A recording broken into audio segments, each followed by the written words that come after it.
Romeo and Juliet, Act 3, Scene 2. Juliet enters alone.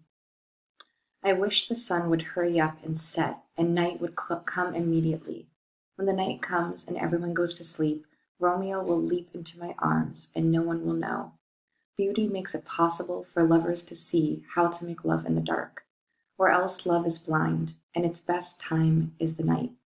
I wish night would come, like a widow dressed in black, so I can learn how to submit to my husband and lose my virginity. Let the blood rushing to my cheeks be calmed. In the darkness, let me, a shy virgin, learn the strange act of sex so that it seems innocent, modest, and true. Come, night, come, Romeo. You're like a day that comes during the night. You're whiter than snow on the black wings of a raven. Come, gentle night, come, loving, dark night. Give me my Romeo, and when I die, turn him into stars and form a constellation in his image.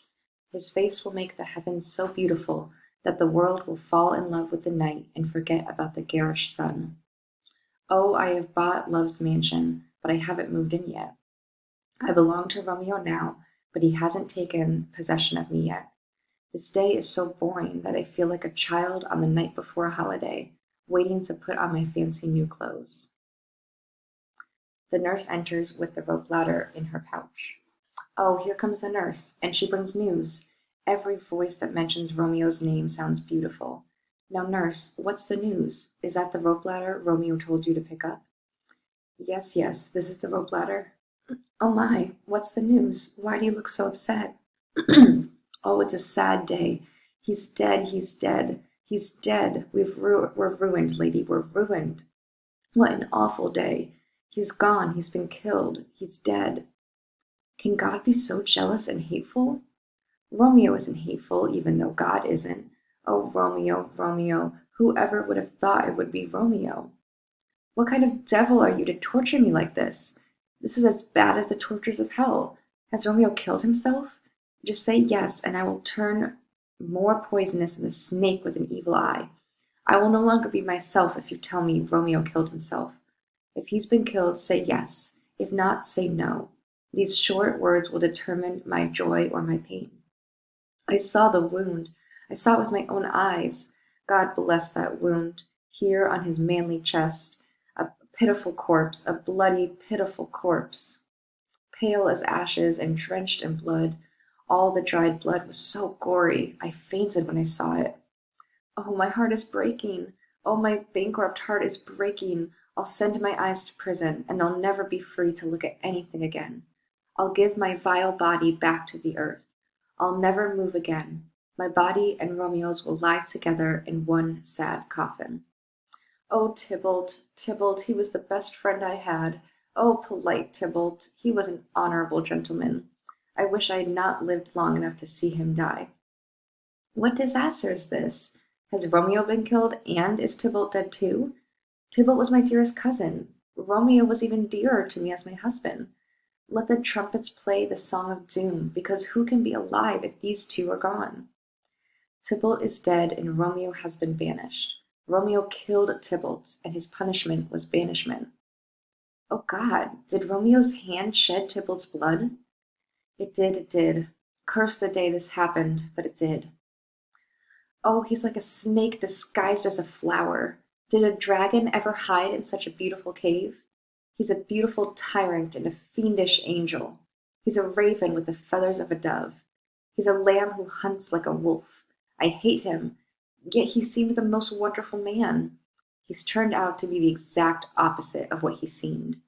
He's a saint who should be damned. He's a villain who seemed honorable. Oh, nature, what were you doing in hell? Why did you put the soul of a criminal in the perfect body of a man? Was there ever such an evil book with such a beautiful cover? Oh, I can't believe the deepest evil lurked inside something so beautiful. There is no trust, no faith, no honesty in men. All of them lie, all of them cheat. They're all wicked. Ah, where's my servant? Give me some brandy. These griefs, these pains, these sorrows make me old. Shame on Romeo. I hope sores cover your tongue for a wish like that. He was not born to be shameful. Shame does not belong with Romeo. He deserves only honor, complete honor. Oh, I was such a beast to be angry at him. Are you going to say good things about the man who killed your cousin? Am I supposed to say bad things about my own husband? Ah, my poor husband. Who will sing your praises when I, your wife of 3 hours, have been saying awful things about you? But why, you villain, did you kill my cousin? Probably because my cousin, the villain, would have killed my husband. I'm not going to cry any tears. I would cry with joy that Romeo is alive, but I should cry tears of grief because Tybalt is dead. My husband, whom Tybalt wanted to kill, is alive. Tybalt, who wanted to kill my husband, is dead. All of this is comforting news? Why then should I cry? There is news worse than the news that Tybalt is dead, news that makes me want to die. I would be glad to forget about it, but it weighs on my memory like sins linger in guilty minds. Tybalt is dead, and Romeo has been banished. That banishment is worse than the murder of 10,000 Tybalts. Tybalt's death would be bad enough if that was all. Maybe pain like maybe pain likes to have company and can't come without bringing more pain. It would have been better if, after she said, Tybalt's dead, she told me that my mother or my father or both were gone. That would have made me feel the normal cries of sadness. But to say that Tybalt's dead and then say Romeo has been banished? To say that is like saying that my father, my mother, Tybalt, Romeo, and Juliet have all been killed. They're all dead. Romeo has been banished. That news brings infinite death. No words can express the pain. Where are my father and my mother, nurse? They are crying and moaning over Tybalt's corpse. Are you going to join them? I'll bring you there. Are they washing out his wounds with their tears? Tears? I'll cry my tears for Romeo's banishment, when their tears are dry. Pick up this rope ladder, this poor rope ladder. It's useless now, just like me, because Romeo has been exiled. He made this rope ladder to be a highway to my bed, but I am a virgin, and I will die a virgin and a widow. Let's go, rope ladder. Nurse, I'm going to lie in my wedding bed, and death, not Romeo, can take my virginity. Nurse, go to your bedroom. I'll find Romeo to comfort you. I know where he is. Listen, your Romeo will be here tonight. I'll go to him. He's hiding out in Friar Lawrence's cell. Giving her a ring. Oh, find him. Give this ring to my true knight, and tell him to come here to say his last goodbye. They exit. Act 3, Scene 3. Friar Lawrence enters. Romeo, come out, you frightened man. Trouble likes you, and you're married to disaster. Romeo enters. Father, what's the news? What punishment did the prince announce? What suffering lies in store for me that I don't yet know about? You know too much about suffering. I have news for you about the prince's punishment. Is the prince's punishment any less awful than doomsday? He made a gentler decision. You won't die, but you'll be banished from the city. Ha! Banishment? Be merciful and say death. Exile is much worse than death. Don't say banishment. From now on you are banished from Verona. You should be able to endure this because the world is broad and wide. There is no world for me outside the walls of Verona except purgatory, torture, and hell itself. So to be banished from Verona is like being banished from the world, and being banished from the world is death. Banishment is death by the wrong name. Calling death banishment is like cutting off my head with a golden axe and smiling while I've been murdered. Oh, deadly sin! Oh, rude and unthankful boy! You committed a crime that is punishable by death, but our kind prince took sympathy on you and ignored the law when he substituted banishment for death. This is kind mercy, and you don't realize it. It's torture, not mercy. Heaven is here because Juliet lives here. Every cat and dog and little mouse, every unworthy animal that lives here can see her, but Romeo can't. Flies are healthier and more honorable and better suited for romance than Romeo. They can take hold of Juliet's wonderful white hand, and they can kiss her sweet lips. Even while she remains a pure virgin, she blushes when her lips touch each other because she thinks it's a sin. But Romeo can't kiss her or hold her hand because he's been banished. Flies can kiss her, but I must flee the city.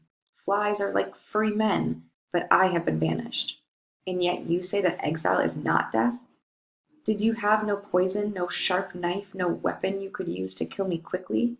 Nothing so disgraceful except banishment? Oh, friar, damned souls use the word banishment to describe hell. They howl about banishment. If you're a member of the divine spiritual order of men who forgive sins, and you say you're my friend, how do you have the heart to mangle me with the word banishment? You foolish madman, listen to me for a moment. Oh, you're just going to talk about banishment again. I'll give you protection from the word. I'll give you the antidote for trouble, philosophy. Philosophy will comfort you even though you've been banished. You're still talking about banished? Forget about philosophy. Unless philosophy can create a Juliet, or pick up a town and put it somewhere else, or reverse a prince's punishment, it doesn't do me any good. Don't say anything else. Oh, so madmen like you are also deaf. How should madmen hear if wise men can't even see? Let me talk to you about your situation. You can't talk about something that you don't feel. If you were as young as I am, and if you were in love with Juliet, if you had just been married her an hour ago, if then you murdered Tybalt, if you were lovesick like me, and if you were banished, then you might talk about it. You might also tear your hair out of your head and collapse to the ground the way I do right now. Romeo falls on the ground. You might kneel down and measure the grave that hasn't yet been dug. Knocking from off stage. Get up, somebody's knocking. Hide yourself, good Romeo. I won't hide unless all the mist from my heart-sick groans envelops me like fog and conceals me from people's searching eyes. Knocking. Listen, they're still knocking. Who's there? Romeo, get up, they'll arrest you. Hold on a minute, get up. Knocking. Run and hide in my study, just a minute. For the love of God, why are you being so stupid? I'm coming, I'm coming. Knocking. Why are you knocking so hard? Where do you come from? What do you want? Just let me in, and I'll tell you why I came. I come from Lady Juliet. Welcome then, the nurse enters. Oh, holy friar, oh, tell me, holy friar, where is my lady's husband? Where is Romeo? He's there on the ground. He's been getting drunk on his own tears.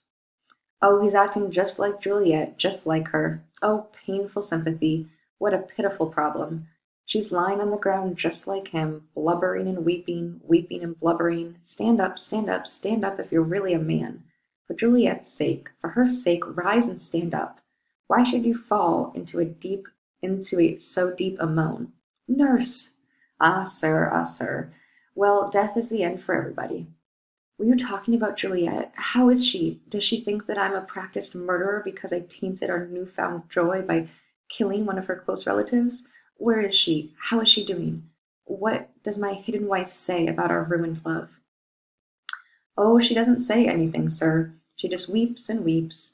She falls on the bed and then starts to get up, and then she calls out Tybalt's name and cries Romeo, and then she falls down again. She's calling out my name as if I were a bullet murdering her, just like I murdered her relative. Tell me, friar, in what part of my body is my name embedded? Tell me so I can cut it out of myself. He draws his dagger. Hold on, and don't act out of desperation. Are you a man? You look like a man, but your tears make you look like a woman. Your wild actions resemble the irrational fury of a beast. You're a shameful woman who looks like a man, or else an ugly creature who's half man, half beast. You have amazed me.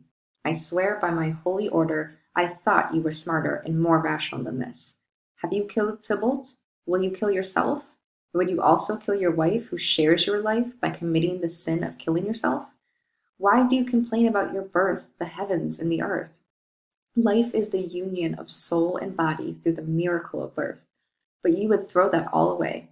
You bring shame to your body, your love, and your mind. You have so much natural talent, but like someone who hoards money, you use none of your talent for the right purpose. Not your body, not your love, not your mind. Your body is just a wax figure without the honor of a man. The love that you promised was a hollow lie. You're killing the love that you vowed to cherish. Your mind, which aids both your body and your love, has mishandled both of them. You're like a stupid soldier whose gunpowder explodes because he's careless. The things you were supposed to use to defend yourself end up killing you. Get up, man. Your Julia is alive. It was for her that you were almost killed earlier. Be happy that she's alive.